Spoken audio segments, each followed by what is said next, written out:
up that sign because they're not promoting us. It's for a little patch. What's up, fool podcast? We're back for Game 7. Yeah, man. Rodrigo, what's up, man? You Chilling, ready? watching it from the TV, all excited. I seen you on TV, dog. On You Sunday. did? Yeah, dude, right behind the dugout, dog. Fool, I was in Fort Leonard Wood. Right when you were doing the shows. Yeah, Missouri, because I'm doing those 8 Army bases. Uh-huh. I'm doing like 8 Army bases. And we might as well just get to the 8 bases. Get to the bases. Yeah, still on the Army base tour. This weekend, November 4th, I'll be at Fort Rucker, Alabama with Seaton Smith and Finesse Mitchell from SNL. Seaton Smith, by the way, he was a token brother in that show, Mulaney. November 10th, Fort Huachuca, Arizona. Yeah, man, the week after that, November 10th, I'll be in Fort Huachuca, Arizona. Then I'm ending the tour with 4 shows in a row. November 15th at Aberdeen Proving Ground, Maryland. November 16th, Fort Belvoir, Virginia. November 17th, Fort Hamilton, New York. November 18th, Fort Drum, that's by Syracuse. By the way, if you have an active military card, you can go to these shows, or if you're an active employee of the U.S. Army, like you work on a base, maybe you work at another base, or you're a reserve, you're allowed to go to these shows. Or if anybody wants to go to a show, man, start hooking up with Army officers right now and have them take you to these shows. There are awesome shows. There's 3 of us. We're in and out. We're not even selling no merch, bro. Just in there. How is it though? You guys been having fun? Man, first of all, we went to Fort Leonard Wood. We got to the wrong spot. What happened, dude? And man, this place is huge, bro. Like the beginning of the entrance, they have a gate. I bet, dude. You gotta come in. You need credentials. There's a guy with an M16 ready to blast you. You try to rush in there, bro. Little MP, huh? And you show them your ID, and you go in there, and they have a hotel room. It's like a whole city. Like hotel rooms, The commissary, Pizza Hut, everything. And then it's like 45 minutes long, this town. Uh-huh. So you could drive to the end of town. It's got 45 minutes. There's a gate. Another one just to get out? No, you can't get out through there, but just a guy watching the gate. Oh, okay. On patrol. Surrounded. Fool. What's up, fool? When I got to Fort Leonard Wood, it was the first show. There was a bunch of Air Force people there, right? They were all hanging out, doing whatever they were doing. And then another one showed up. And then the lady that was in charge of the show, she told me, "Was there some people in there?" She said, "Yeah." "What are they doing in there?" "Protecting me, I guess," I told her. What's your security Because they were just like officers, like, camouflage. Uh-huh. I'm not going to ask them what they're doing there. Hell no. I'm going to guess. They're in the green room, so what? Take whatever you want. I go back, and then the lady goes, oh, it's fine. They're getting married." "What?" "They're getting married." One of them was a captain, and he was marrying this couple. It's like a hallway. A hallway, bro. Really? Like, just fast, legal wedding right there. You give me a Mexican pizza to go. We gotta start talking about these people in the office. Now, people getting married that ridiculous, bro. Just eloped, right? Elope. Like, they had a witness and a bunch of people. They got married right there. And so we are going after this. I said, barracks.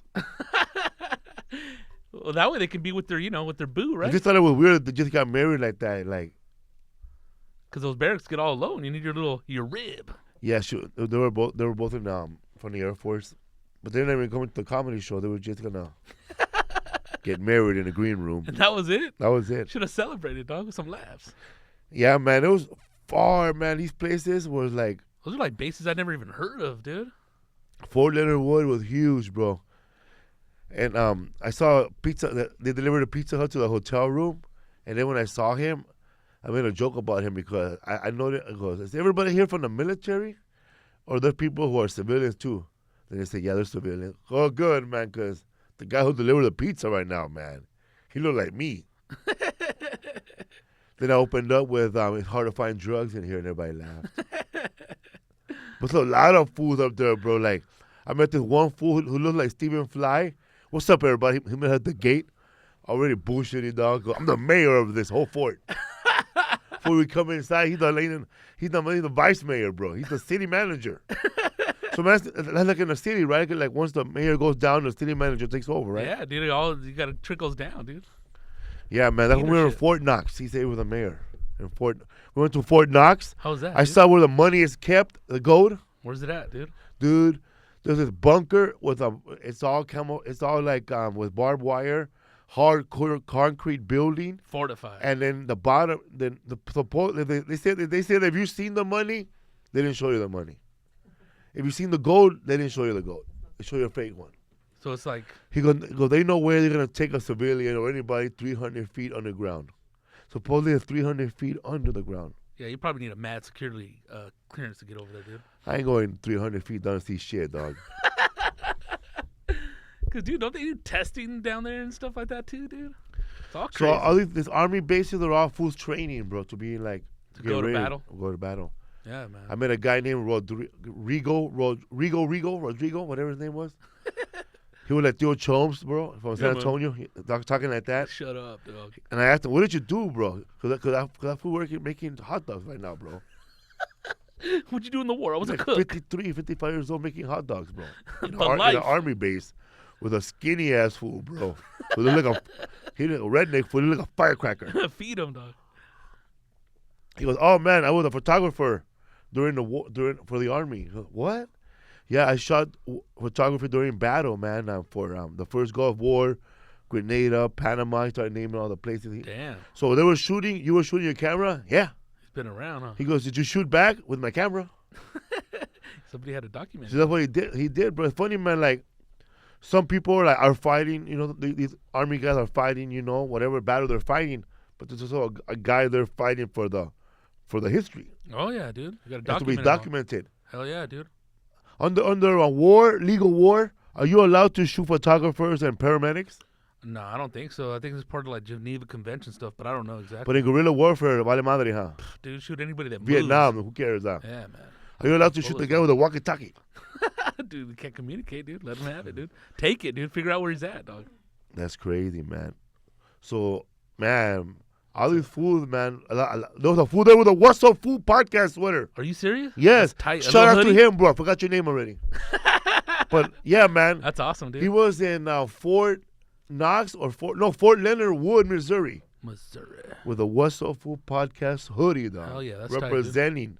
Madly representing, dude. What up, dude? It's like a hotel, bro. Cabs are in there. Oh yeah? You could be a civilian working there, but you need an extra pass. So you get in there and all that stuff Yeah. and get out? When we went to Fort Knox, we had an escort, but he was not a part of the fool. He was some Latino guy, right? His mom is Mexican, and that fool was bragging about this $86,000 home he bought Damn. Out there in Missouri? with 8 acres. 86,000. Yeah, you keep that shit, dog. Guess that's what you call balling over there, huh? Yeah, man. I guess it's a lot of work over there if you could get credentials. To get up in the base and work. It's funny that you mentioned Stephen Fry. I remember when the war was going on in Afghanistan. He's all, dog, you know they paying $56,000 a year just to scoop food in the war.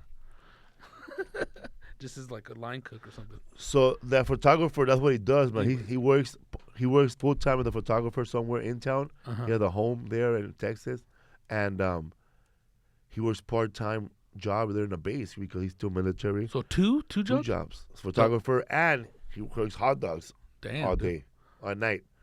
That's what I'm talking about. Two checks. He ain't getting paid no minimum wage, tell you that much.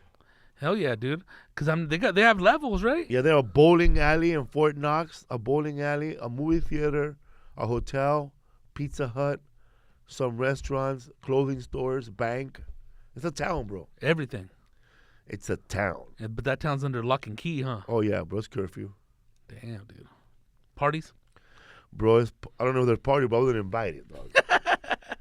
I was chilling with Finesse Mitchell, bro. What's from up with that? SNL. You ever run into that fool in the airport one time with skills? That's right. Yeah, dude. I That was like totally 2.5 forgot years about ago, that, dude. man. Skills Hudson. Don't take my hat off. Yeah, man. Yeah, man. So What? yeah, bro. So I'm in Fort Leonard Wood, bro, chilling, you know. sober. Uh-huh. I had nothing, and then I get a email on Instagram. Right now, hey, Felipe, it's George Lopez, eh? What are you doing, eh? Are you working all weekend, eh? Yeah, so George Lopez, are you working all weekend? I said, yeah, man, I have some military base right here, supporting the troops. And he goes, I got an extra ticket to the World Series, bro, Game 5. Hell yeah. All I have to do is get over there, bro. Get a hotel. Take the Blackhawk, dog. And I was, bro. I was gonna take Air Force One, but President Trump was using it at the time. But take a little F-15, dog. Yeah, man. So I say, yeah. So we had the manager, Lisa Esparza, rearrange everything, bro. Stop what you was doing, accounting. Get behind, and we got I got it, bro. And I didn't even know we were gonna sit, bro. When I get, bro, dude. I was tired, dog. We did the What's Up Food podcast. Yeah, dude, at the festival, All Things Comedy Festival. Kate Quigley. It was tough. Kate How late did you stay after the show? You killed, by the way, bro. Thank you, man. I saw your set, dog. I know you were nervous. I was nervous as hell, dog. You were nervous all day, dog. Hell yeah. We were wondering what's going on, bro. With me and Lisa thought you and Lady broke up. Nah, dog. He goes, I thought I did something bad already, bro. Nah, what happened? Did I hit him? Dude, you don't want Did I hold back on money? Nah, dude, you don't want to be. It's just like everybody's there. You're heavy hitters, dog. But you were by himself, bro. Like he was about to hit or no hitter. But you know what happened? You killed, dog. Thank you, dog. You know you did, right? Yeah. It's just you want to be humble. Everybody came up to you afterward, right? Yeah, you want to be humble. Bust out your little jokes because sometimes you think you're not relevant in the comedy world. I know you think these jokes only are cheesy only in this crowd. Yeah, dude. Everybody can judge my writing, but they were good. The only thing that sucked about nothing sucked about the set, but when I walked off, I slammed my finger got slammed in the door, dog. Oh my God, dude. But I held that shit in like a soldier. But I stayed till about 2 a.m. and then I went home. I went home back to the hotel and then took off. Yeah, were you happy? Yeah, it was cool, dog. It was cool, right? Yeah, people all coming up taking photos and shit. It was tight, dog. It was cool to hold that big dogs, huh? Hell yeah, dude. But you know what was cool too, dog? Brent Weinbach, dog. I was talking about that little fool, dog. He went up? Yeah, he went up on they had another show, or he went up on that show. He went up on that show. I was talking that fool, Ari. Who else? Fultron. Fultron's cool, huh? Yeah, cool as hell, dog. I love that he keeps it real with that suit. Oh yeah, hey dog. You know who was funny? Lisa was there though, dude. Jason Theobald, dog. He was doing good ass impressions of D. Del Rey, dog. And that other fool, Tony Hinchcliffe, dog, he was killing us in the back, dog. Just saying shit they would say, fool. Tony Hinchcliffe? He was saying shit he would say, but it was that Jason Theobald, right? Yeah. Oh my God, dude, he was killing us, dog. Killing us, dude. Funny ass shit, dog. Doug Stanhope showed up too with Bingo. Yeah, Bingo. Oh yeah, you said what's up to him. They came in, dude. That was tight, dude. I totally forgot about that one, dude. But it was cool, man. What's the name? We're all happy, bro. Who, fool? Richie, Brian Richie, bro. Yeah. Also, fucking Stephen Brody was there, bro, the next day. Oh, yeah, Our we guest missed right him, here. dude. You got it. We're in an umpire hat. Steven. And he is here right now. Stephen Brody Stevens, Felipe Esparza. You got it. It's Yes, time Rodrigo. Give us some. Let's go. It's time for Brody Stevens. It's time for Right Dodger here, baseball. originally from New Mexico, according to his Wikipedia. That's where my grandmother was born, May 2nd, 1909, pioneering the Hebrews of the Southwest. You got it. Yeah, I was at the festival also. Thanks for having me here. Thanks for, that was cool, wasn't it? Out in Phoenix. They did a good job. I was bitching, dude. Yeah, man. They did a good job. It was organized. You know, I look at a festival. They had the shuttle buses on time, and they did. You know, some of these kids, they put together these festivals. Nobody knows what's going on. You know, all things comedy, professional. They get it, organized. It was close. I enjoyed my time there. Yeah, man. Did you stay there till Sunday? I stayed until Monday. I extend it. I'm in no rush. You just got here. Yeah, I ran into Ari. He said he's going to stay there till Sunday and then go to the Grand Canyon. Yeah, he was going to go hiking with, like, Steve Simone or something. Yeah, man. Sometimes, man, I wish I had the time to do all that shit, man. But I got to feed a cat. I got to feed a rabbit. I had time, but they didn't invite me. You know. No. I would have. I've never been to the Grand Canyon. Neither have I. Neither have I. Oh, really? That makes three of Neither us. have I, because when we had Tom Green, he was working at the Laugh Out Loud stand-up live. He said he stood till Monday, and drove to the desert. He went to Sedona. He took some badass pictures over there. I never been there either.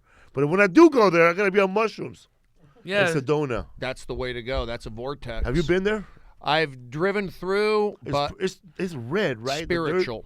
I mean, there's a lot of energies there. They say, like I said, it's like a vortex. Like Joshua Tree or You something. been there, Rodrigo? Maybe Never. even more so. They say it's like a magnetic. Really? You could actually Something in the minerals over there or what? minerals, the rocks, the placement under the stars. You know, they also say like Santa Fe or Taos, New Mexico. It's like Taos, New Mexico, and Sedona. They're very spiritual. There's something going on there in a good way. Rodrigo, you should have drove through there, bro, before your set. Yeah, man. You showed up. I don't know what's wrong with this guy. In a bad mood. He was in a zone or what? He like you were more nervous than Darush for Game 7, bro. Are you talking about All Things Comedy, the show out there? Because we were doing the big show. Okay, which show were you on? The night show, the last one. The last one on Thursday night. It was me, because I went up before him, and, the first show we done with, I go before him. Right. So the Hard to pressure was follow. on. Gotta do it. And there was a lot of good comics up, but it was good, huh? Oh, yeah. Oh, I did. The crowd was ready, huh? They Oh, were yeah. fucked up, but they were ready. Yeah, that Ian Edwards was on the show too, and it was like, yeah, it was cool. Was it at Tempe Improv or Stand Up Live? Stand Up Live? Stand Up Live. That's a big place. It's like it's packed, and yeah, they wanted. I feel like Phoenix is. They want to laugh. They just want to. And those audiences through the podcast, and they came out. They're like, right. I had good sets also. But Did you stay at the end? To the end of the show? Oh yeah. Who closed? Who closed the show at the end? I think Sam Tripoli did. Sam Tripoli? Yeah, because he went on for a minute. Cool. But man. I was outside. Fun, right? So you met a lot. You got to hang out with Tebow, and I was going to say you hung out with Dean, but he was there, I guess, with the. Yeah, he was there. He was there for a little bit. There was a lot of smoke in the green room, huh? Oh yeah, a lot of A lot puffing. of puffing. I'm straight edge. I don't do that. No? Ever? Yeah, I do. I'm kidding. I mean, it's the law. It's the law to smoke pot and have a North Face jacket in California. I think more like New York. Well, Rodrigo has one, though. Yeah, that was like the little get up on 2010. Yeah, but that was wow, that was tight, man. I didn't know. I knew there was something. Lisa thought there was something's up. Oh really? Oh Yeah. no. That was it, dude. That was the first festival I ever been a part of, dude. Really? So, yeah. You seem bummed, or I don't know, like not. Nah, it just like Rodrigo, you were so happy he took 2 lanyards. That's funny. So it was like your first. first ever being a part of like a real festival. Dude. How many people are asking you how'd you get in there, bro? Oh, dude, it's like, hey, what's up with that? So I was like, and honestly, I really What wanted chivo, bro? Yeah, I wanted to respond like, I don't even have no idea, bro. You know what I'm saying? I get it.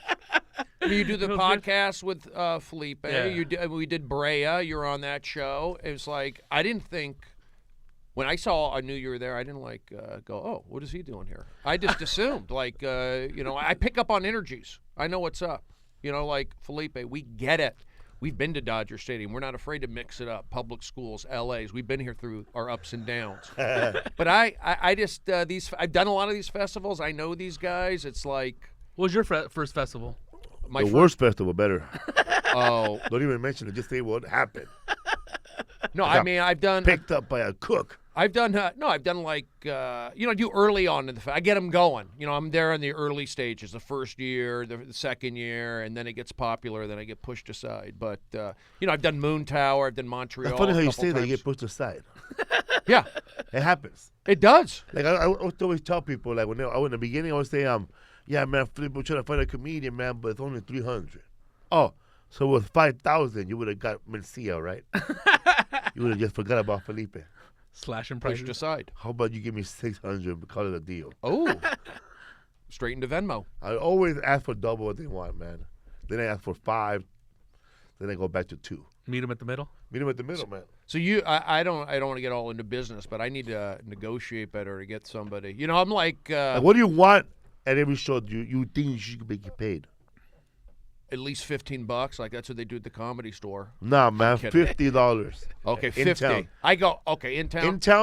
In town, anywhere, any spot should be 100 for Steve Brody. You got it. Well, I think it's Or more. I think it's common knowledge, like the Comedy Store. Everybody knows that you do a regular spot in the original room. It's now $20 a spot. I think that's common knowledge. I don't like to talk, about like. Laugh Factory's 35. I know that. I know Oh. the Improv used to be 15. When the Comedy Store was 25, the Improv was 15. Improv now, you do it. It's cash, and it's anywhere from like $8 to $13. It's always some like weird and 50 Ain't cents. sad, They're huh? giving Damn. you change, and I mean it's cash For the It's- meter, huh? Yeah, I mean, yeah, because you can't park in Fred Siegel anymore. You got to go find parking, and Damn. but I mean, I like the improv, and I think that the Comedy Store. The other good thing about the Comedy Store, they're doing, the main room. You actually get, and this is common knowledge, also a cut of the door. So Half. yeah, that's what I should negotiate, right? I want half, or I cancel, and I walk out on my spot. Door deal. I walk out. But the Comedy Store, you play there, right? Yeah. You come by. It's they treat the comedians right. I've done a couple of the other, not couple. I did another club, and it's just a little too corporate. It's a little too official. You have to confirm. You got to do this. You can't do that. It's like Comedy Store. You call in, you do your spots, boom. It's like you're treated like an adult, and I think that shows and why it's popular and why they want to hang out. And you want to stay at these other clubs like. And they try to copy the Comedy Store. You see them on social media and all that. They try and copy it, which is fine, but you got to be organic and natural. And Yeah. the comedians pick up on that, and that's why they're drawn. I mean, that's a big part of it to the Comedy Store, because you got some organic guys who are like feeling it out and bringing in the right vibe. What do you think about that? Well said. Oh, thank you. Can I get a recording of that? That was Yeah, like I don't like like if you're calling in for spots, what should you have to confirm? Because you're already calling in. Calling is confirming. Just give me my time. ooh. Like, you have a spot at 7:45. Can you come? And you gotta confirm. I hate when a chick comes 2 weeks later. You got that right? Oh yeah. You do Oh, what, after you go out with the girl and she calls you 2 weeks later? No, I'm telling you, when you go out to do a comedy spot and they give you a check for 2 weeks later. Oh, they do that? You Yeah. don't get paid that same day or night. Oh, I don't know those shows. Is that a certain? Someone El Casino. I've only been a couple times like screwed on money, and I chalked it up as experience. Are there clubs in LA you won't do? You're pretty much open with everybody. I mean, I won't do urban clubs. That's a known fact. No, I'm kidding. I'm joking. Hello. no, that No, I'm joking. I would. Because I'll do. Are there clubs I won't do? No, I'm open. I mean, some rooms I'm probably a little more nervous. I mean, than others. Like, I'll do them all. I mean, I do the Comedy Store. I do the improv. I've done the alternative rooms. For me, I go into these alternative rooms with these kids, and you can kind of like lay into them. Because they come to LA, a lot of them want to be in show business or be around it. And I grew up here. I grew up in the Valley. I've also been able to work in these TV shows that they like. And so it's like, I know their secrets. So you can go right at them. I don't do it with venom, but you can go right at these kids. And so those are the fun alternative rooms. And you do the Comedy Store, and it's a little, you got to kind of like read the crowd a little bit. It's a bigger night. It's like, Comedy Store now is almost like the, the Magic Castle. It's gotten popular, but it's still edgy, which is good. I just hope they don't lose that edginess with their popularity. That's always a fear. yeah, man. Start putting in stars. But I want to do. I don't know what the. I want to go expand and do Orange County and do do these cool gigs. I like to mix it up. I've done so much audience warm up, and I've done a lot of crazy hostile bar shows. So I'm not like, I don't do that. I'm afraid, because people used to be afraid of the Comedy Store back in the day, and it's like I was a regular, past since like 2000. So it's like all the same to me. You were there during the little dark times before it started popping now, right? Yeah, I was there through, all those times. But for me, I kind of, I did so much late night. I kind of rode above the early drama, whatever there was going on with those earlier spots. And I would do my late night stuff, mixing it up with the crowd, drumming with Don Barris, but we kind of had a run of the place. Not that the comedians don't still get to do what they want, but it was really like a lot of, it could have been better. They could have done a better, like we always say, they should do a better job at promoting this. And then once social media came around, got a good guy, Brenton, doing that, and, Rogan and these guys coming back, and Adam, it was just like a perfect mix. And hopefully, it keeps going and the shows expand. Like, why not bring in more shows, more guys, and hopefully the improv, or they'll pick, maybe they won't, maybe they'll never learn. I don't know. So why not just keep more shows? That's right, man. There was no promotion back then, huh? None, right? None, dude. How many times did the Laugh Factory promote anything? Nothing, dude. Just a They parking lot did it, killer, bro. huh? They were depending. The Laugh Factory was depending on Jay Davis to have a show every night. Yeah, dude. You know, it was like those young comics that were packing the room on college night. You Yeah. know, Ben Glebe with his comedy Jews. Mhm. Then Joe Torre with his Fat Tuesdays. Oh yeah, that thing was bumping. You know, man, those comedians were actually promoting their own shows. You know, it wasn't the comedy club promoting their shows. They were packed because they were like, and then the guy Chris Martinez from the Laugh Factory on Latino dude. Night, this guy was actually going into clubs and in the parking like, hey man, I got free tickets to Laugh Factory, and lying to them that Joe Lopez was gonna be there. Oh, really? So we had a packed Latino night. Yeah, man, it was and we were bumping, dude. promoting it ourselves. But didn't but the Laugh Not one banner on stage. Come watch Latino Night. Oh yeah. but they That's why were we wanted one. but they were popping on the weekends for they did all right on Fridays and Oh, Laugh Saturdays, Factory right? was packed on Friday because Dan Cook will show up and do like an hour. So where was that crowd coming from? The Dane Cook crowd, all over They were the the hip- Valley.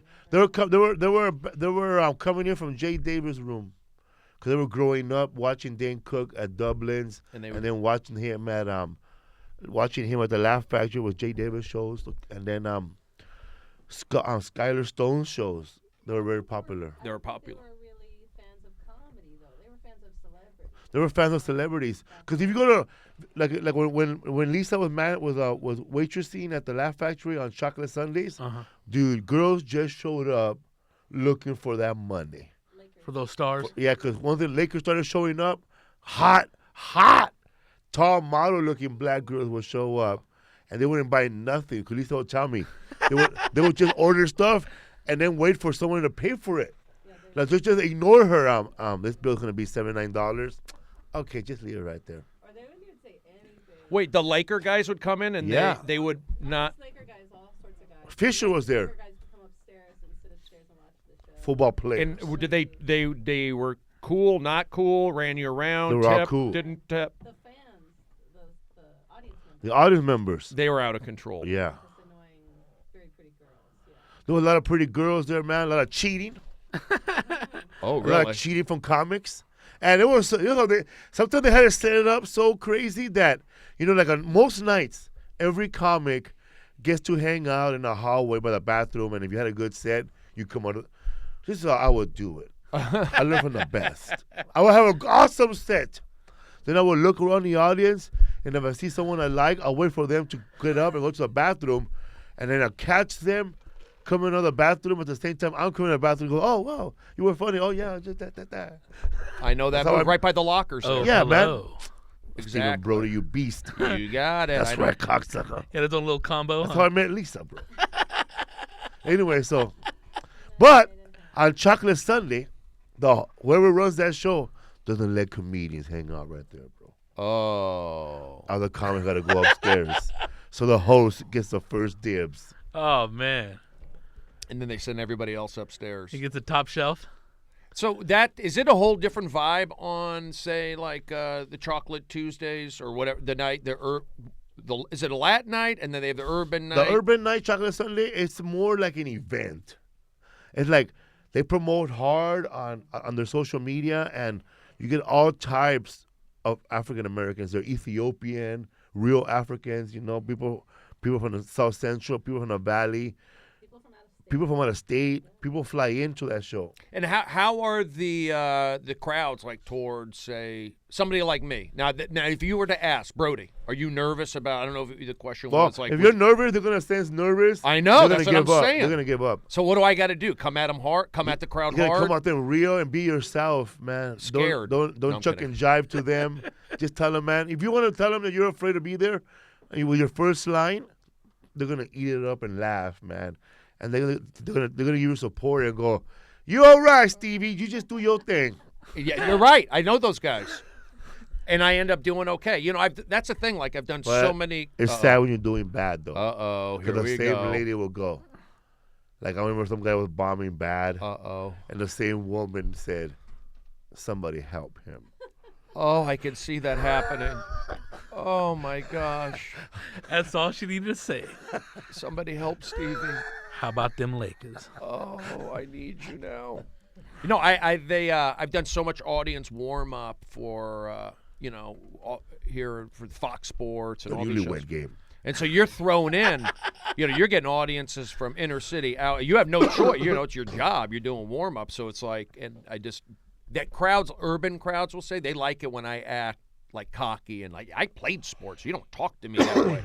My friend always told that they like the fake confidence. I mean, it's confidence, but they like to be talked to, not afraid. And same thing kind of with like seriousness. I'd get these, I got every high school, but let's say every like high school and the football teams, the baseball teams, and the basketball teams, and they're like looking to be coached. They liked it when I got on them for like not sitting up, for not being supportive, and then I would do my pitching motions. It's like I would take that sports attitude into the audience warm up, and now with like comedy, I take elements of that. From the bullpen to the stage. A little bit, yeah. Learning about energy. It really is like energy, and but not beating the audience. Go to a comedy club, you can't make them sit up, but you can joke about it. Whereas like when I do the TV shows, like I can make you sit up.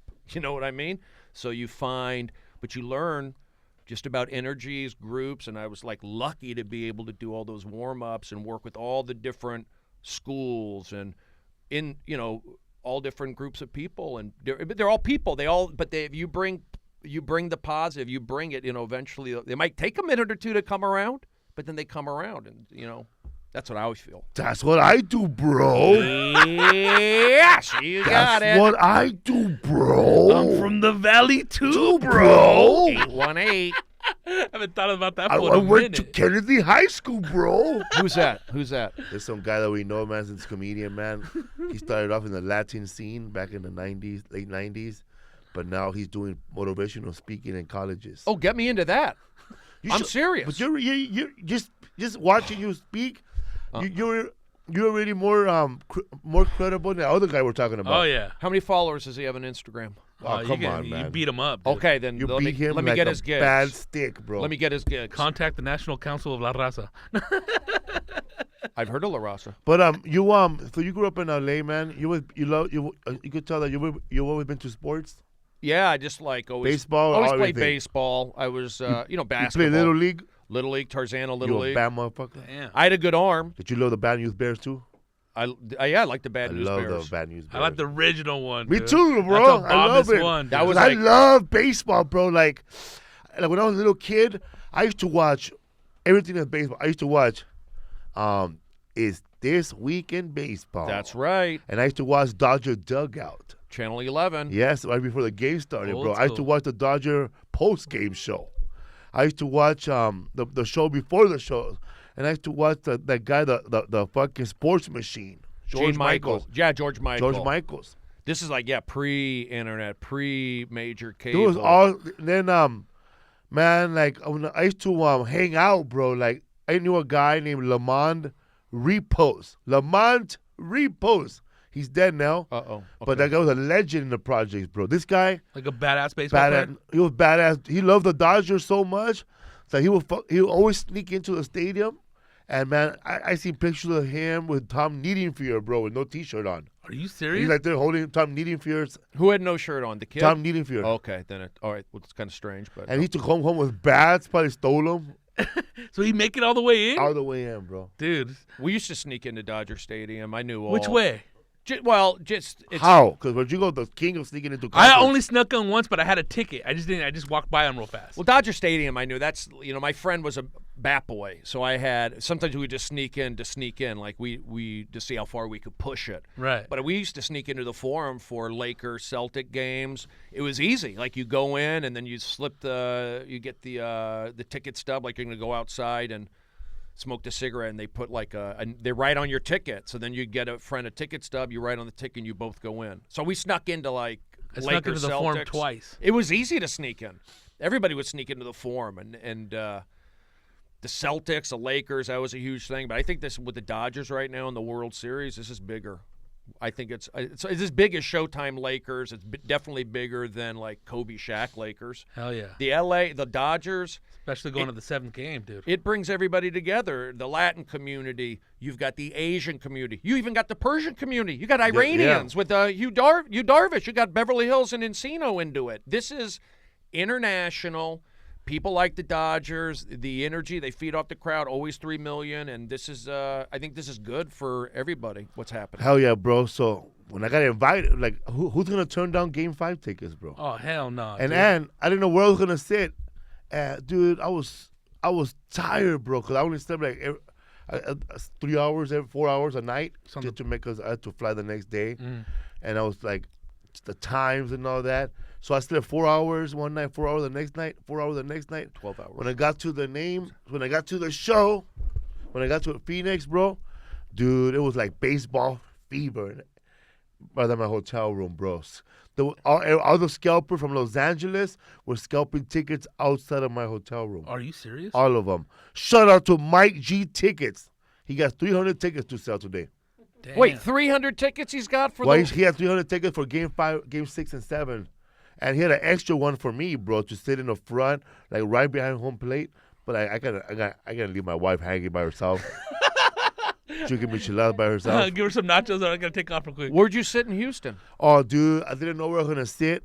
I sat on the second row behind the Dodgers dugout. Are you serious? Yes. Second row? He was on TV? Yeah, Joe Joe Lopez. On TV, dude. Oh, Joe my God. Lopez invited me. Did you get some good pictures? Oh, hell yeah, man. And I made a video, man. Some people, man, have to mortgage their homes for World Series tickets. I have to just give up my kidney to George Lopez. Yeah, he needed that. Yeah, and, man. Give it back but to the lady. we were right behind home plate, right behind the Dodgers. Oh. And I was sitting next to Jose Cruz Jr., bro. Are you serious? Jose Cruz, his father played, Jose Cruz, the original one. Big on the He Astros. played for the Astros. And I was sitting there with Jose Cruz Jr. He played for the Dodgers maybe 2 months or a year. Yep. And he's a baseball analyst now. And he knew exactly how many home runs it was before he broke the record for most home runs in the World Series. Yeah. Oh, damn. And his kids were there. His son got drafted, but he's going to finish off his Rice. He played for Rice University. Oh, damn. Jose Cruz Jr. Can Go I say ahead. something? Yes, sir. I played baseball at Arizona State University. My first game. You were starting. drafted? I wasn't drafted. I would have been, but I had elbow. Arizona State University? Yeah. Full scholarship, right? Phoenix or Scottsdale? I earned one. Tempe. Phoenix, Tempe, all right. Tempe. It's a good team, bro. the Sun first- Devils don't fuck around. That's right. The first game I ever started was in 1990.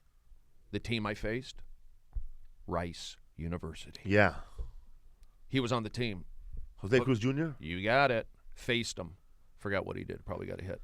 But You pitching? I pitched. I'm pretty sure I faced him, but I faced Rice. It was my first victory. Fernando Vina was our second baseman. Went on to play like 11 years in the major leagues. Paul LaDuca later on, who was with the Dodgers too. But yeah, I pitched. I beat UCLA. I beat Rice. I beat Lubbock Christian. We went to the College World Series. I coached first base. So I've done a lot of baseball, and yeah, it's in my blood. You know, I love playing catch. I love throwing the ball, and I'll judge a comedian on how they throw. You know, oh, you talk tough? Here's a ball. Here's a glove. Okay, let me see how you throw. Oh, you throw pretty good. Now let's see how you catch it. Are you afraid of the ball? Are you one of those guys who moves out of the way? Do you like are you hide behind your glove? That's what I look at. So I play baseball. I saw Stephen Brody actually, bro, and Natasha Leguero, and so I forgot who else was there too. And we were at the when I threw out the first pitch at Dodger Stadium. Oh, yeah. That was like, I've seen Like that 2010. photo. Yeah, it was quite a while ago. Yeah, you used to work at Dodger Stadium. Yeah, I saw Yoshi. Oh, fool. I went there, man, and guess who's still there, man? George. Gorilla George. You said that fool that always lies? Yeah, man. No. That's the fool that fucking, my friend Ivan, Gabriel Iglesias' assistant, we all work at Dodger Stadium. Yeah. We used to work Yoshinoya because they brought in Yoshinoya because Hideo Nomo showed up. And they knew that they were going to get a lot of Japanese customers, so they got to make sure Yoshinoya. Yoshinoya, he's got a good podcast. No, not Yoshi. Oh, okay. Yoshinoya, the Oh, restaurant. got it. That's Yoshi, right? The porn guy. This fool. I remember Yoshi, man. He wanted to do a set at my show at Wild Coyotes. I said, yeah, bro, you got any porn? I'll put you up. He gave me three Came back with a pornos. 20. Came huh? back I with a te- 20. Can I tell you something about that? So I've known Yoshi since like '94 when I moved up to Seattle. So Yoshi was up there, Josh Wolf, Joey Diaz, That's right, cocksuckers. Right. Right back. Craig Gass, and then our friend Tana, who worked in the adult video store. He worked in Taboo Video. So Tana was the original guy, and Yoshi came into work at Taboo Video, and that's how Yoshi got all into porn up in Seattle. Then he moved down to L.A., but he was also up in Seattle. So I went to hang out with the Yankees. My friend was a coach with the Yankees, somebody I knew. So I'd hang out with the Yankees, and then I would give porn to the Yankees. This is back in the day when it was all DVDs. So like Jason Giambi and all. He would talk about it, but Fucking up that steroid arm, bro. I'd bring West Covina, huh? Yoshi. Yeah. Yoshi would give me boxes of porn to give to the Yankees. They needed it, and it helped them. Look at, they won all those World Series because they had to release it. So Mojo. Exactly. But now it's all online. But that's the connection to Yoshi, just helping out Major League Baseball behind the scenes. So he had regular photos of chicks, and then I'll keep them in my refrigerator, bro. They were my ladies, bro. She thought they were my ladies. Damn. Oh. He had like that whole crazy ass European porn too, all that shit. Huh? Oh yeah, I still got they're classic. But he had everything, and Yoshi's like made a name for himself. He knows, and Yoshi's another guy, just a go-getter, a good guy, positive energy, and he's like, I think there's like two of them. He's like, he's always in Europe, he's always traveling, dude. always traveling, and then then you say, Yoshi, what have you been up to? Oh, I've been up in Sylmar. I mean, what? I thought you're like all over the world. So, but he was the inside porn guy for Major League Baseball, and I don't think And for anybody knew comedy, that. too. Yeah, it would be handing those things out like candy, He dude. saved a lot of lives. I mean, these guys, I don't need any issue. I'll go home, pop in the DVD. It was cassettes too, also. I just got bummed. Yo, should give me a DVD. Yeah, I got depressed. It helped with depression. Instead of like antidepressants, he would just give you a DVD. You'll feel better. And what happened with that dude you used to work with, that George guy? George. Oh, dude. So that guy's still working there, bro. Like The when animal? George. That's the guy gorilla. that my friend Ivan, who works for Gabriel Gleason, cut his hair for like $10 and fucked it all up, bro. He had to Gave wear him a a fade. beanie, bro. He fucked up his hair. Anyway, so I'm thinking like after the game right now, I'm sitting there with a bunch of Astros fans, and George had been to every game. He went to all 7 games, and it's funny, man, because they're not used to seeing someone crazy who I represent Pavilion, bro. I cheer like I'm in left pavilion, left field pavilion, bro. So when the Astros were cheering, that someone struck out, I stood up and I looked back and said, "What's the score, Astros? Can somebody tell me the score? Please tell me the score. I don't know. I can't look back because the Dodgers were winning 4-0 at the time." You were saying that? Yeah. Were they? And what did they say? Stuff back? They were saying good nothing, natured. bro. Silence. How loud was it Didn't there? hear a That peep. Astro. It was loud, bro, but it was not that loud where I was at. They were happy though, man. They were loud. And man, I never sit that close, bro. I was going like when every time the Dodgers would come back when they were losing, I would say, "Good job, guys, good job." They were watching me like you can see my hand, bro. Would they look up at you? From Some of them looked like I was crazy, bro. Does George know the guys? Like, did they see George and like acknowledge Man, him? after the game, I thought we were gonna go home. We're gonna go home and smoke a little. Anyways, man, before we come on, man, shout out to Ish from Houston. That fool picked me up. Oh, Bro. are you serious? He picked me up, bro. Drove me around the city. Hell yeah, Took dude. care of me. I went to go eat Chinese food with him. It was amazing. Then he picked me up after the game, and we hung out again. It's better than an Uber driver. Better, man. Personal Fool, friendships. George is friends with Nate Diaz. No, Oh, Nate, the wrestler? the umpire. Oh, Lance Diaz. Lance Diaz, yeah. Yeah, I know. Lance. Huh? He's also friends with Nate Diaz too. Yeah. Laz Diaz, something like that. Lance Diaz. He's not Puerto Rican or Friends with the something. umpire? Yeah. So, man, dude, after the game, I thought I'm going home. So we're waiting. The game's over, man. So George goes, "Hey, man, we're going to go hang out with the umpires." I said, "What? What do you mean hanging with the umpires?" He goes, "No, they have their own green room downstairs." So we took an elevator, bro. I'm there with the umpires' families, bro. And we're eating, dog. We're eating food, their food and shit, hanging out. But the whole time, man, I'm looking at the umpire, man. I want to ask, man, what's up with them back calls, dog? Until that strike But I don't zone. want to say nothing. So after that, we took a photo with everybody. I showed everybody my HBO special. we all were leaving, bro. We walked through the field Oh my gosh, you get a photo? with the umpire. Hell yeah, I did a kick one, bro. I'm not gonna be here again. And I came out on NBC Sports with Fred Rogan. Yeah. Oh, I heard. Yeah, I you were walked on by his interview. I didn't even know, bro. I look like a creep looking for his car, looking for vegan dogs, looking for Pokemons, looking for a victory. What are the odds that you would be hanging out with a Major League Baseball umpire and the hat that I'm wearing today is a Major League Baseball umpire hat? Never. People man. don't wear these. Never. These are. I'm gonna start wearing one, bro. I believe in connections. I believe in energies, and I've been around world championships. I've been around winning baseball, and I learned that from the Valley. You know, my buddy's won 5 World Series championships. He went to LA Unified. He went to Taft. He's been in not only one because he was with the Yankees, he was with the Dodgers for 4 years, he was with the Cubs. Bottom line is Who, bro? Mike Borzello, winning attitude, blue collar, gets it, pushing, creating Kershaw, creating the cutter with Kenley Jansen. What I'm getting at is energy. And what are the odds that we scheduled this podcast for the Game 7? Game 7. man. You worked there. I just put up a photo on my Instagram. Don't you go sprayed it? You sprayed it? You worked at ground screw? No, man. Killing roaches there. Oh, you did? Not there, dude. Orkin?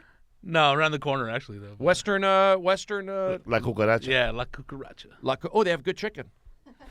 Are they hiring over there right now? No, not right now. Because if you're hiring, La cucaracha. because if you're hiring, bro, you can maybe use ZipRecruiter. Ooh. ZipRecruiter. I'll let Yeah. the big guy know. ZipRecruiter, bro. It's our sponsor this week. What if hiring could be easier, more streamlined, and less time consuming? So even when you're busy, you can still be smart about the way you hire instead of hiring losers. How ZipRecruiter is different. With ZipRecruiter, you can post your job to over 100 of the web's leading job boards with just one click. You can rest easy knowing your job is being seen by the right candidates. How many people do you know that we have businesses, bro? A lot. A lot, right? Then ZipRecruiter puts a smart matching technology to work, actively notifying qualified candidates about your job within minutes of posting so you receive the best possible matches. You think you can still lie, bro, about your credentials? Or In some jobs. You probably could lie better, huh? Become somebody.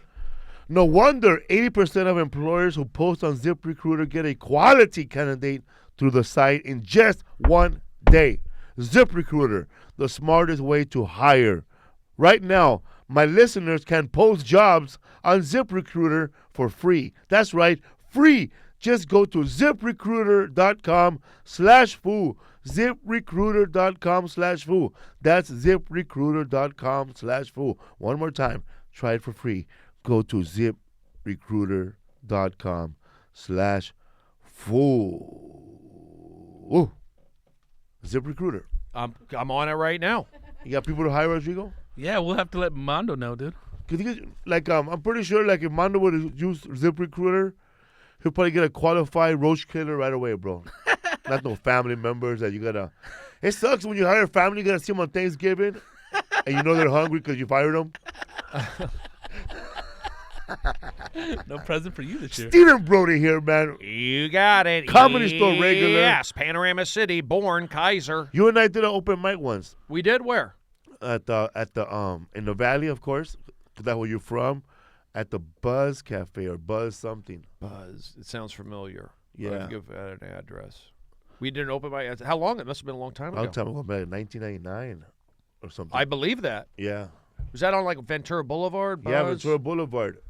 You were there with another guy, but when I remind you of the joke last time, you said it wasn't yours. But I swear to God, bro, you're the one who said it. You said when stretch marks as God wills, telling women you shouldn't be this fat. Oh, that's Tana's line. I did that. It's Tana's Your line. homeboy you were there with. That's with you. Tana, who's friends with Yoshi. Yeah. Tana was a funny guy. You know, that's where I learned a lot about like being. So you were open micing with that guy? Maybe it was him who said it. Yeah, he probably stole. Yeah, I mean, yeah. I don't know how that works. No, Tana didn't steal. But yeah, we did open mics up in Seattle, and you know, like I said, that's where I learned Yoshi, and we learned about just being. I learned about Justin Turner worked with the same guy I work with about positive words, and I saw the results. And then when I went to Seattle and I saw that, hey, it works. And it was just fun. It's fun to be positive. We did cable access. You could say whatever you want. You could curse. You could show nudity. We didn't show that. Tana and I, we did like 180 live shows because we thought it would be funny to be different, you know. So, and Seattle was prime for like making fun of. They like to protest everything. Yeah. And we came up and like just shaking it up. But after a while, you got to get out of there, get to New York.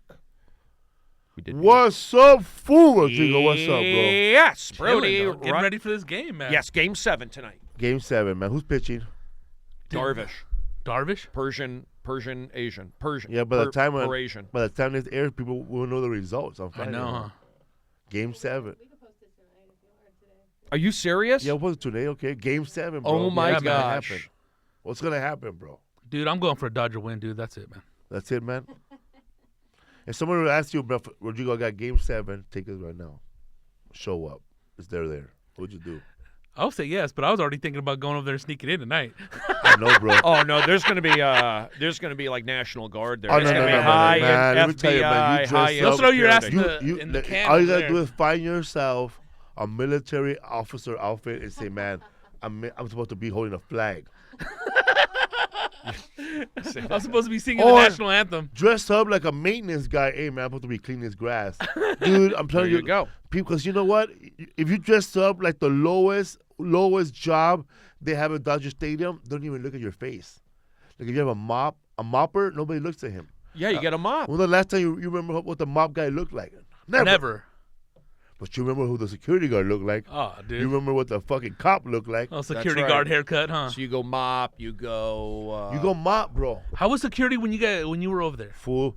Let me tell you, man. You want to sneak into Dodger Stadium? Go to the way above reserve. There's a VIP area, and right there, there's a warehouse door that's It's always open. and you can walk all the way down. Am I lying, Steve? No, you are. I know all the little You nooks can and you can crannies. hide, but you can't go all the way out to where they're gonna ask for a ticket. You gotta go stay on Loge for a while, stay on Blue Reserve for a while, chill, and then work your way down.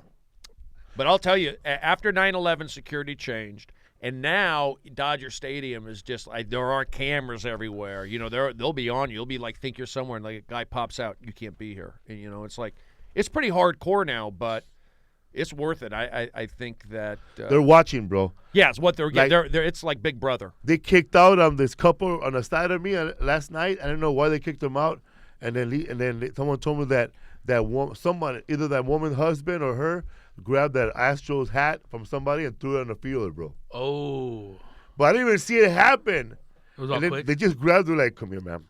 What? I didn't do nothing. What? Cameras everywhere, Big Brother. There's a lot of Astro fans. There's a lot of orange in the crowds there. Well, you had that friend that worked Dodger security, and he said that on every seat in Dodger Stadium, they can point a camera at you. Oh yeah, there's high definition cameras. They are on And you. that's going back like 6-7 years. facial recognition. I mean, they have things like you can go on the internet and type in your which game you went to, and you could zoom in and see your face. Damn. I mean, they're doing everything. And baseball now is, with the technology, these juice balls, these. It's like arena baseball, and people like it. It's quick. I don't know if this will carry over to the regular season. Maybe they're only into it for the World Series, but the pace of the game, the quickness, the fans into it. But even that game went 5 hours the other night. It seemed like 3 hours. It's like it's Yeah. good. It's good. Went by fast. It's but it was good, long. wholesome entertainment. And Did what's you watch the whole game? hell yeah.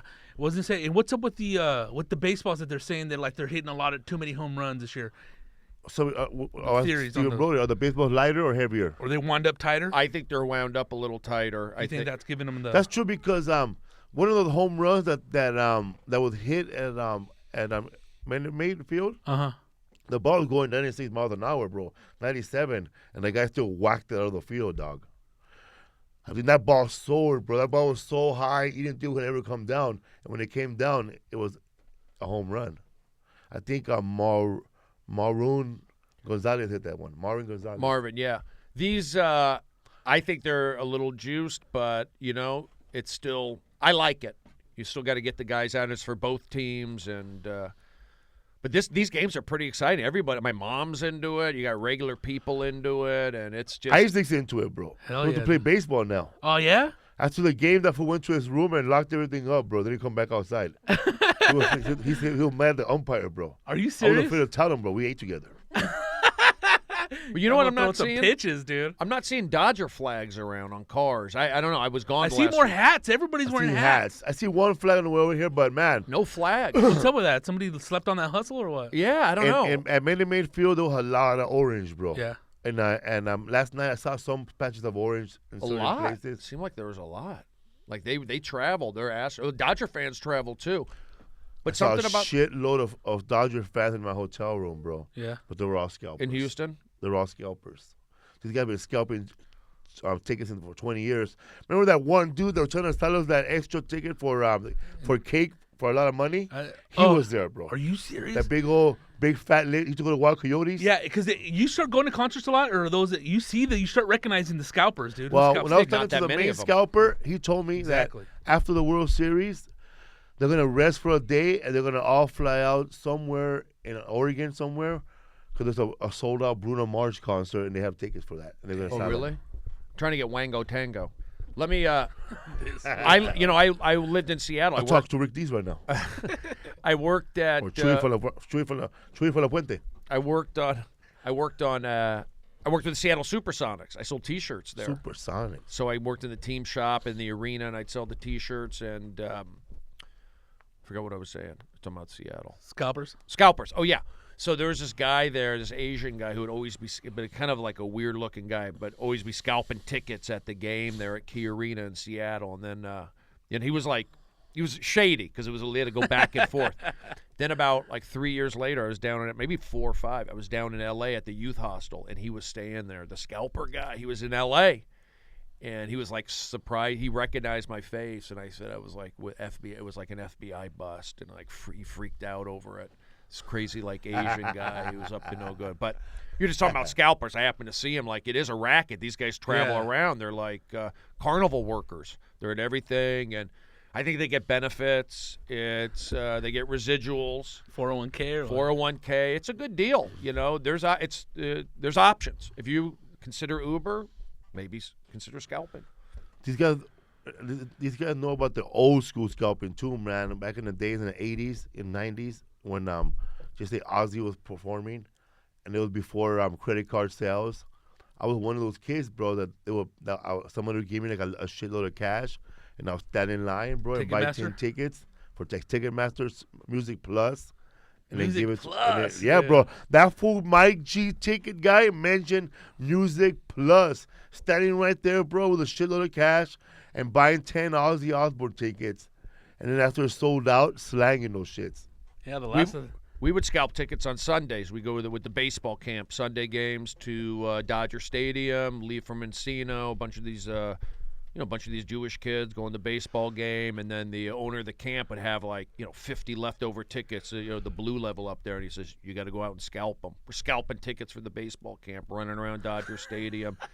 But it was different back then. It was like, a little looser. I remember those fucking summer baseball camp. I wanted to go so bad. They were like $700 for the whole week, and I was just a little kid from the housing projects. Ain't no way my mom gonna pay for that shit. She didn't pay for my braces. Anyway, so I wanted to go so bad, bro. Like, it was like I remember reading the pamphlet, bro. It was like a summer camp. Yeah. It was 2 weeks, bro. The Yep. first day, you could pick what you want to work on: conditioning your arm, stretching and base running. And I remember I said, I want outfielding. Man, I was into baseball, bro. I wanted to play so good. I remember Steve Brody. I had a book that I got. It was how to pitch, how to hit hits, and how to field. And the whole book was about guess who was on the main cover? Harold Baines, bro. Damn. From the White Sox. Left-handed And the whole hitter. book was White Sox players. Really? And they were telling you like if there's a position player on second, never hit the ball to third base. You gotta hit it at first base. That's why he could get to touch the base. He could run a third. Get them over. You know what I mean? Technical shit. over. Yeah. Sacrifice, teamwork. I always say about winning. You win, you can get anything you want. These guys want individual, people want individual success. But you win as a team. The Dodgers win the World Series. 25 men on that roster, they're heroes. They're going to never have to buy a drink ever again. It's like Winning matters. Never, bro. And then within winning, you could be individual, but people want to put individual first. I mean, baseball, it is individual, but you want to put that team. There's no I in the word team. There's I and But win. there is me. You got it.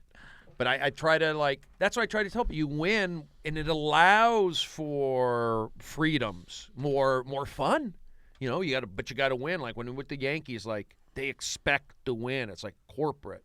You know, and the Dodgers are getting that way too. They expect to win. I think they're going to win tonight. I'm feeling it. I'm not just being. I'm feeling it too, bro. That's what I'm saying. Even a Cardinal fan feels it, bro. Yeah, we're going to push this Hell thing yeah. through. It has to happen because if it doesn't, I'm going to cause problems tonight. I am too, man. going to. I'm gonna start looting off my wife's purse.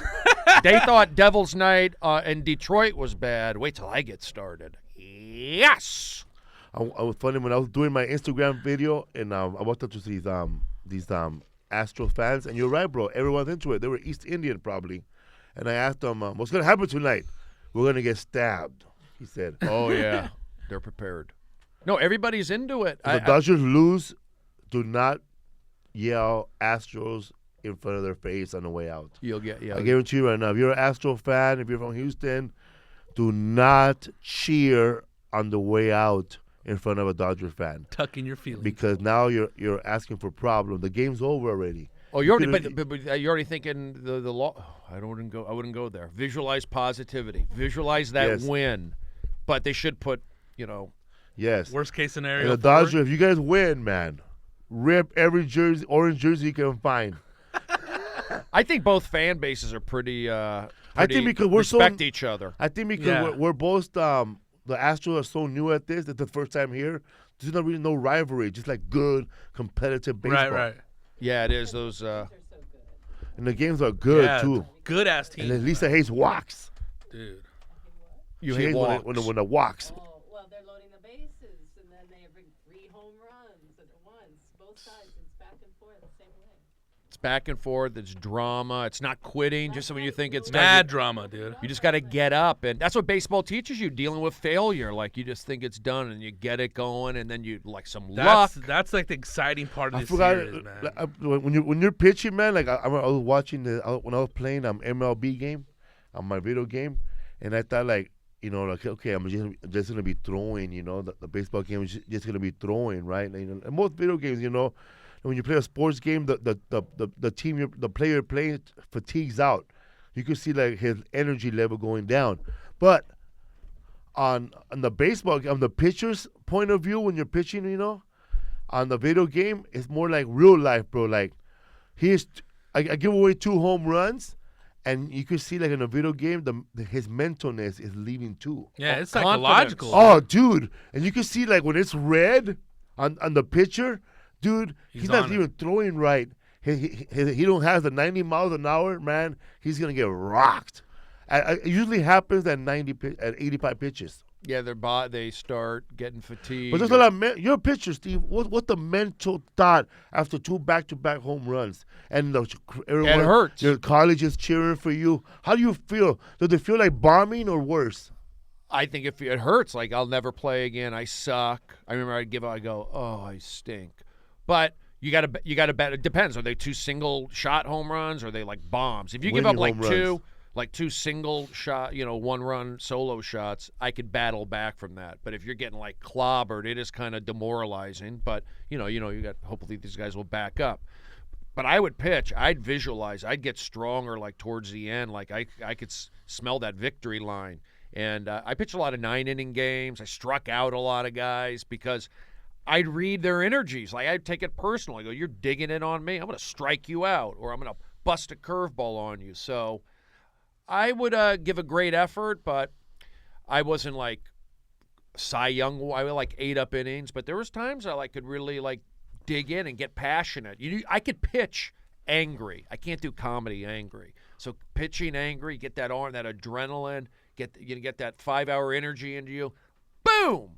I take it personal, but comedy you got to kind of like be a little more finesse. But then some pitchers could pitch finesse too. Can you hit too or just pitch? I had good power. I hit some bombs in high school, but when I went to college, I really didn't work so much on my hitting. I didn't put the time in. I don't know if I ever would have been a college hitter, but I was definitely a pitcher. Good arm, but I had bad mechanics. The way I threw, I kind of put extra strain on my elbow. But and then college, it's a big step up from high school to college. So my body, I really started like amping it up. And if you have bad mechanics, you'll put, strain on an elbow or a shoulder. And so I put that strain. But ever since then, I've studied mechanics to where I'm 48, I could still throw. And people say, like, do you miss playing baseball? But it's like, I don't need to play Major League. I just like being around it. I could play catch with a Major Leaguer in the off season. There's so many avenues in baseball. If you love playing baseball and you could find a job. It doesn't always have to be major leagues, so. What was your favorite pitch you threw? Fastball. Again, like. How fast? I got clocked at 91 in Don't college. be lying, I dog. did. I swear to gosh. I have videos on YouTube. I have some good swear pop to God. videos. I threw hard. I pitched with passion. In high school? High school, I probably threw like mid to upper 80s. That's still good, huh? Hell yeah, that's fast as hell. You think in high school there's high school kids throwing 90? Oh, yeah. Now that's like That's normal. fucking- Yeah, that's it's normal, that is dude. insane, bro. You're like a kid. Because they Steroids? Well, no, they have better training tools now. They all have the surgical tubing. They all have the little it's year-round baseball, and they have these exercises that really fine-tune your fast twitch muscles, and that's why you're seeing these guys, these little guys hitting bombs and running around. Like, how do they do it? Like Altuve or Bregman or Austin Barnes with the Dodgers. It's because they fine-tune those little muscles and these training tools, whereas back in the day it was like, just show up. Now they've got 5-hour energy, protein, greens. Well, that stuff is more accessible now too. It's more accessible. It's all monitored, and it's, fine-tuning. You see these guys now, it's like, I think like a lot of these soccer, that's another thing. Like you got it's an athletic game now, and it's quick. These second base, there's flavor, like Baez with the Cubs and, Seager's. It's exciting game to watch right now. Bellinger. I mean, I like watching that guy play. He's so confident. It's like he's been there. He's cocky, but not unlikable. I don't know if he's cocky, but he's got confidence. I like watching Puig. Puig is fun. He's emotional. Sometimes, he doesn't hustle. He gets hard. He's hard on himself, but you can tell he cares. You got to have a guy who cares, and I think these Dodger guys, they put that passion out. Even though they're they have unlimited budget, it's L.A., it's all glitzy. These guys really do care, and so that's a good. Dave Roberts does a good job with that, and the coaching staff. People don't realize how important a coaching staff is, because you get these guys in the front office who are like telling them what to do, and then they hand it off. It's up to the coaches to kind of take that information and explain it to the player and talk to them. So these players don't like getting told what to do by guys who never played baseball. You're in the front office. You study the stats. But if you get a baseball guy who played baseball and he understands the stats and he can communicate. You have like a Dominican catcher who has to deal with some guy from Texas. Like, there's you a Japanese guy. You got different personalities, and it's up to the coach to kind of that's why Phil Jackson was a great coach, or Joe Torre. There's something about coaches do matter, and that's not physical. That's mental. That's energy. That's wisdom. I think the Dodgers have done Mad a wisdom. good Humor. job with that balance, where they're like unlimited resources, but they get to play into that. That energy too, play off with the fans, and fans matter. Hell yeah, it's finally coming together perfectly, man. These Dodger fans, they talk about Chris Taylor was saying last night, we feed off the fans. That's why, Seattle, maybe they don't, these fans, they don't. A little dead. Yeah, they're dead. They're Yay. not into it. They're angry. Boo. You know what I mean? They're clapping they're cheering like the old cartoon, Tom Slick. Yay. Tom Slick. Boo. Dodger fans get it, but even look at San Diego. They're too laid back down there. They're too San happy, Diego. whatever it is. You know what San Diego is? It's the salt water. Well, no, I think it's a military town. There's people from all over the country that come to live there. So what's the real, other than The connection maybe is- the Chargers? Big Frog, bro. What's Big Frog? Is that a workout He's a thing? comedian. He's a stand-up comedian. Is that a workout thing? No, there's some Big Frog It's a thing. comedian from San Diego who has a podcast called Big Frog. Oh, Big Frog. We had him on a podcast, just steal jeans. They made bootleg jeans. He used to make bootleg jeans, You bro. play heavy metal guitar. Love it. Rock and roll. Hey, don't talk about me like that, eh? I can talk baseball for a while. What's up, Yeah, Food dude. Podcast? My fucking Yes. speakers cracking. I got dates, people. I got dates. Hold on. Also, I'm hosting Tropicalia Music Festival in Long Beach at Queen Mary's Park, November 11. November 22, I'm in Midland, Texas. November 1 through the 3rd, I'm in Ontario, California. But all those shows are already sold out. So, yeah, I'm just letting you know it's sold out. Scalpers? Yeah, there you go. Okay. December No, 14th through the 17th, I'll be at the Addison Improv in Addison, Texas. Check out felipesworld.com/tour for all shows, dates, the rest of the year. What you got, Rodrigo? Chilling, dude. I'm gonna be watching the game tonight. You know, dates, Not this weekend. podcast, but yeah, man. Coming out tomorrow. I got a solo It's one. been a while, huh? Yeah, well, the last one was last Tuesday. Stephen Brody, you have a podcast. Stephen Brody is my friend, and also, man, I see your hustle, bro. You know, we don't see each other a lot, but I see what you're doing out there, bro. I keep track of everybody. I saw you did the HBO miniseries. Thank you. I saw that. It was cool. Put out I saw you positive. as a fucking cop on the Hangover. You got it. Putting out. See you on shit, bro. I pop up here and there. You pop know. up, bro. You're relevant, bro. You stay relevant. I try you to. throw yourself in there every year.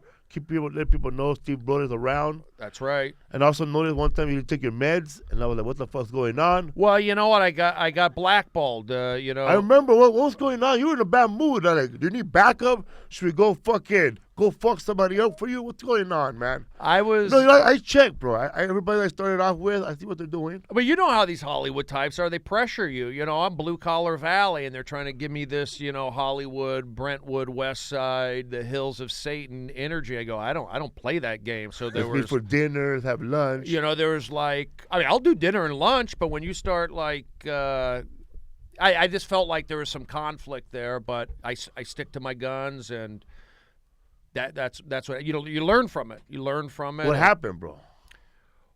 Well, you know, I was in a great mood, and I was fine. And I went to Ireland, and I wanted to like drink a little bit. So I said, I read like, I could cut back. I'm not like a crazy guy. Everyone needs like a little something to take the edge off, whether it's beer, pot, cocaine, whatever.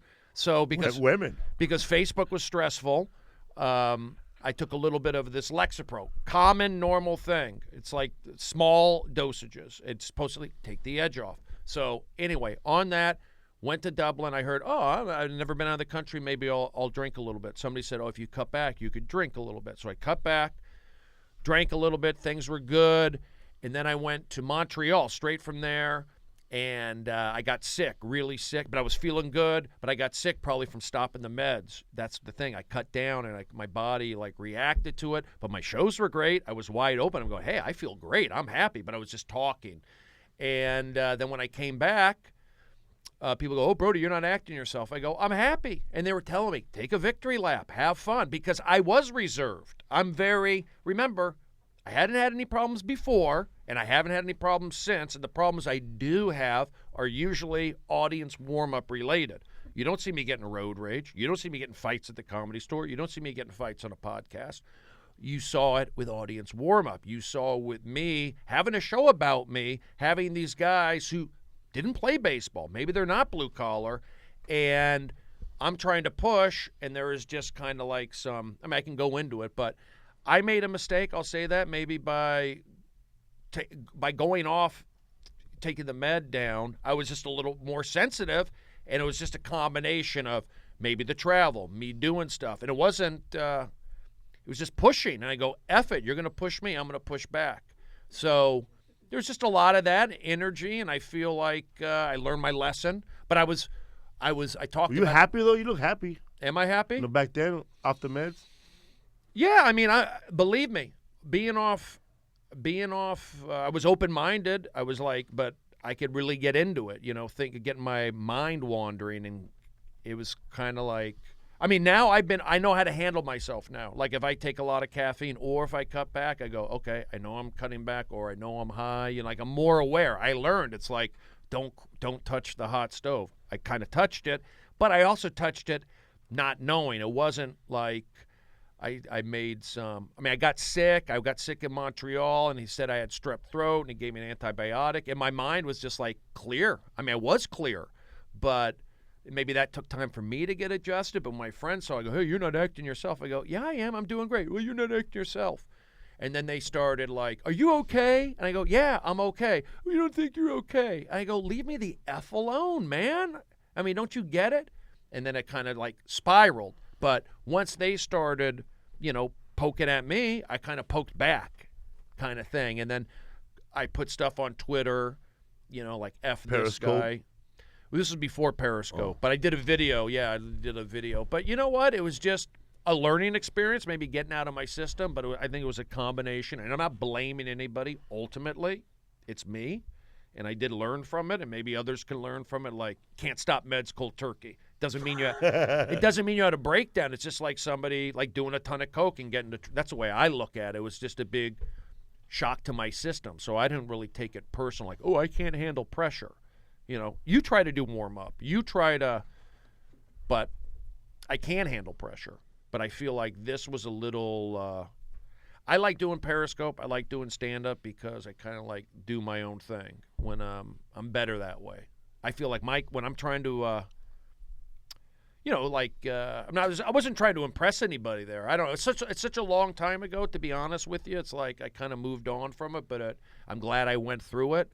But it makes me appreciate doing stand-up more. I don't want to do, when you work with others, sometimes it's like you get into that group think and you start doing things you wouldn't normally do to like kind of go with. You're influenced by your friends. I'll do that. And it's like I'm out of my comfort zone a little bit. Whereas I do my Periscope or you do your podcast, it's like you feel better. It's you're not under crazy stress, hopefully, and then people see you and you're not that stress isn't bad, but they see comedy, they see you in a good mood, and I like doing it. So does it pay my bills? I don't know. I'm all learning, but it's a crazy world now. It's yeah, dude. It's always changing, and I'm older, and then you feel like the business is changing, the world's changing, the business is changing, the Dodgers are in the World Series, all this stuff. Game 7, baby. Yeah, man. I have nobody in terms of blame. I'm not a blame. I always put it back on myself. Sometimes too much. But I also feel like I just need to light a fire. And part of this is doing these podcasts, getting in here. I need structure. I'm that baseball guy. If you leave me alone, I'll procrastinate. But if I have structure, 162 games, spring training, repetition, 3,000 warm-ups, spots at the Comedy Store, I can kind of do that. And that's why I need a podcast. And it all comes around. You put it out there. I believe in that. Up to this point, it's gotten me my name out there. I don't have a house, child, girlfriend, or dog, or Prius. I don't have that. But I have, in terms of I know how comedians treat me. I know how, I like it, meaning it feels good. I know what feels good and what doesn't feel good. And if it didn't feel good, I wouldn't be around. So I enjoy comedy, and thanks for having me. You have days coming up? Tonight I'll be at the Comedy Store. I might be doing Paris, France. I got to check back. I got to ask to do something. So, have you been to Paris? Never. I've not been, so I don't know. I'm going to find out. I'm doing a podcast also on all things comedy. It's kind of Brody, my friend, still on? That's on another network. I need to do that. Thank you for that. That's long.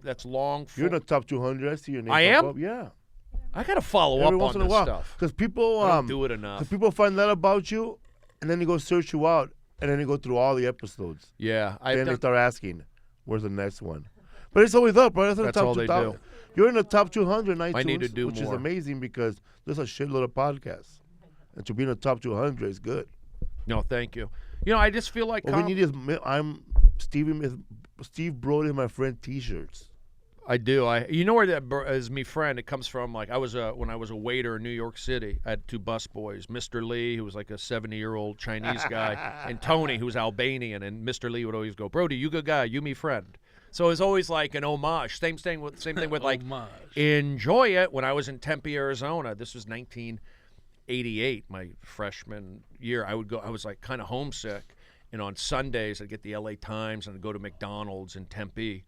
And the lady working at the McDonald's was just positive energy. She was she was just like a happy Caucasian lady, and I would order my Big Mac. I'll take a number 1 combo, and then she would slide the the tray over, and she'd go, "Enjoy," and she was so excited about it. So then I would start saying around the baseball team, "Enjoy," and then the baseball guys pick up on it. That's where I learned a lot about like wording and support of like when you're a teammate, you got to be like, "Let's go, Rodrigo. Need you, buddy. Big R, pushing. Felipe." You make it fun. And I just saw, like, the benefits of that. So trying to harness it and, especially, and everyone's so negative. And I've shown that I just saw it through the warm-up. When I was negative energy or no energy, lights would go out or teleprompter wouldn't work. You could, people are afraid to, like, I would always say, like, you got to take the milk and pour it into the grape nuts. You can't, like, half it. You got to, like, go for it. And that's how I would do my warm-up. And a lot of it's just feedback. You do stuff you like, okay, and then you get a comedian, "Oh, Brody, I like when you do that." And they go, "Okay, like the Valley stuff." How do you know what to say when somebody answers something? I'm always being afraid, like talking to the audience. Like they tell you, "Whoa, what high school you go to?" "I went to Salesian High School." I just throw it out there. I'm just lucky. I mean, I think I have a home city advantage here in who's LA. good at this too? Jim Brogan, bro.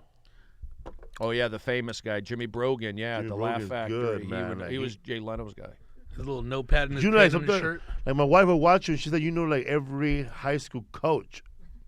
Well, I think a lot of that was, playing baseball at Reseda. We would just study. I played high school sports, so I knew every. Well, that's right. Pretty much. Where'd you go to high school? Which Roosevelt High School. Okay, Roosevelt. Yeah, they're red and I've told you that they have like a red and scarlet. They would come to the Best Damn Sports Show, Roosevelt. So I got every high school. But we would just study. That's right. High You were the schools. Best Damn Sports Show, which was a good show at the time, which started all the sports shows. Yeah, it was. Best Damn Sports Show was the show that started every ESPN Fox sports show, right? I believe Kind of so, that right? zany. Because they started being Talking and all. cool. Reporters started dressing up now. Before back then, reporters never dressed up. It was combining comedy. Comedy it and was sports sports. and comedy. Yeah. And I loved it because I got to meet so many athletes. And so I go, I get to hang out and John meet Saley, right? John Sally, John Sally. He was a- John Kruk, Chris Rose, Rodney Pete, Michael Irvin, Michael Strahan. We started Stephen A. Smith, Mike Goldberg from UFC, just a ton, George Lopez, Steve Harvey. Roseanne's husband. He was the main guy. Yeah. Right? And that's Tom where, Arnold. I was just lucky. I got to learn about, that energy, and I got to meet all these baseball players, and we had fun with the show. And It looked like fun, huh, dog? Hell yeah. But now people talk about it. They remember it fondly, whereas back in the day it was like, I can't find it. When's it on? It's on DirecTV. Now it's like people, because it's hard to replicate that stuff. I don't know. Maybe they're not that good. I don't know. It was like a lot more off-the-cuff opinions and stuff when that came on. It was not scripted. Yeah, say what Sure, you they had want. their format, but And yeah, Tom was pushing it. The jokes were, we pushed it. It was just zany, goofy, and then these other shows started talking about it. And A lot of copycats came after that. Huh? hell yeah, seems like everybody's format after that now. but I just they all are. Even Everything's timed up. Back and forth, with all that the shit. Rick Bailey show, all those shows. Oh, the same, yeah. huh? I just love coming in. Like I look, I go, who's going to be here? Oh, this guy, this girl. Okay, I get to take a photo with him for cool. And so whenever it was like, I normally take a photo, but it was like a big time Thought it guy. was just me. I'd have John Sally get it. Like John Sally would always take it for me. And these guys are good. Like Tom Arnold, every day brought energy.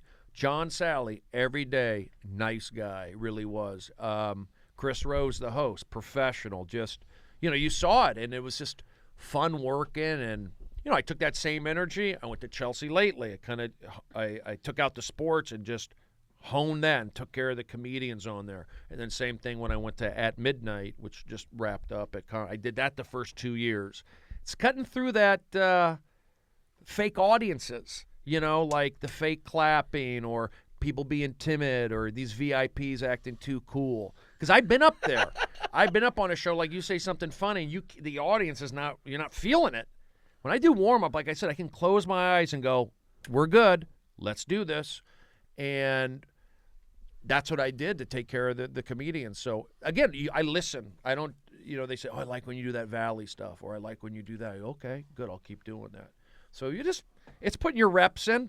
People go, what's the shortcut? I mean, I think it's reps, stage time, and jokes. That's my thing. Stage time, and then, right? There it is, people out there who are wondering how to do this. Stage time, and jokes. Ain't that right, Brody Stevens? I think so. Yeah. What's up, fool? So your podcast, when is it? Oh, yeah. Well, I've done about 12 podcasts for, we're going to start launching them here very soon. It's a sports, it's a lifestyle. Nice. It's, if you're 47, you rent an apartment in the Valley, you're a Caucasian male, that I'm your target podcast. You want to listen to mine. Yeah, It's your man. demographic, huh? It's my demographic. So I've been doing that, and yeah, you can see me at the Comedy Store a couple times a week, do the Laugh Factory down in Long Beach, and hopefully doing some more, independent shows around town. Yeah, I like man. what you're doing, going out there. I'd like to get out on the road, maybe give me some of those Air Force bases. I can Yeah, talk it'd be to you about fun, that. man. What's up, fool? Podcast with Rodrigo Torres right here. You got Yeah, it. man. And our super guest, all the way from the Valley, Dodger fan. We found out a lot about him, man. I'm Hell glad yeah. to know that he played baseball. Never knew that. Reseda. I always wonder why he stays in shape. Everybody else gets fat. I stretch. Apple cider vinegar. I'm telling you. I don't know what it is, but I'm 200 pounds. I Thank you can't. very much. Stephen Brody, apple cider. Yes, vinegar. Yeah, man. This fool, dog. Oh, it's funny, dude. So, yeah, I think Coach Rodriguez.